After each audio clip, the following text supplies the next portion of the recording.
നമസ്കാരം. മാന്യ പ്രേക്ഷകർക്ക് നമസ്കാരം. വിഷുഫലത്തിലേക്ക് നമുക്ക് കിടക്കാം. പൂരാടം നക്ഷത്രം.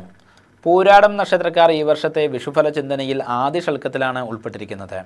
അതുകൊണ്ട് തന്നെ ഇവർക്ക് വിഷുഫലം ഗുണകരമാണ്. കർമ്മപരമായ പുരോഗതി, വിവാഹാദി മംഗളകാര്യസിദ്ധി, രാജപ്രീതി തുടങ്ങിയ സൽഫലങ്ങൾക്ക് ഇട കാണുന്നുണ്ട്. വളരെ കാലമായിട്ട് അനുഭവിച്ചു വന്നിരുന്നതായ പ്രയാസങ്ങൾക്കും മാറ്റം പ്രതീക്ഷിക്കാം. അകൽച്ചയിലായിരുന്ന ദമ്പതികൾ തമ്മിൽ പുനഃസമാഗമത്തിനും ഇടയുണ്ട്. കാർഷിക രംഗത്തുള്ളവർക്കും ആരോഗ്യ മേഖലയിൽ പ്രവർത്തിക്കുന്നതായിരിക്കുന്ന വ്യക്തികൾക്കും ഗുണകരമാണ്. മനസ്സിനെ അലട്ടിയിരുന്ന പല പ്രശ്നങ്ങൾക്കും പരിഹാരം കണ്ടെത്തുവാൻ സാധിക്കും.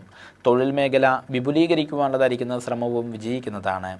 ഭാഗ്യാവസരങ്ങൾ പലതും വരുമെങ്കിൽ പോലും അനാവശ്യമായിരിക്കുന്ന ഭയം നിമിത്തമായിട്ട് അതിനെ ശരിയായി പ്രയോജനപ്പെടുത്തുവാൻ സാധിച്ചു എന്ന് വരില്ല. സാമ്പത്തികമായിരിക്കുന്ന കാര്യങ്ങളിൽ കണിശത പുലർത്തുക വഴിയായിട്ട് നേട്ടങ്ങൾ കൈവരുന്നതാണ്.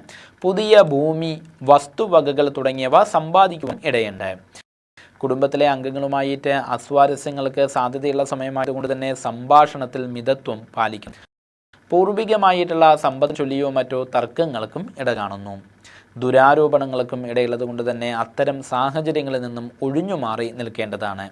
മറ്റുള്ള ആളുകളെ വിശ്വസിച്ച് ചെയ്യുന്ന എല്ലാ കാര്യങ്ങളിലും നല്ല പോലെ ശ്രദ്ധിക്കണം.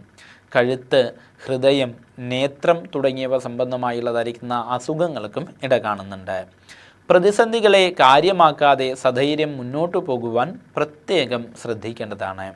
ദോഷപരിഹാരാർത്ഥമായി ശാസ്താവിങ്കൽ ജന്മനക്ഷത്രം തോറും നീരാഞ്ജനം വഴിപാട് നടത്തി പ്രാർത്ഥിച്ചു വരുന്നതും മഹാസുദർശന യന്ത്രം ദേഹരക്ഷയായിട്ട് ധരിക്കുന്നതും ഗുണകരമാണ്.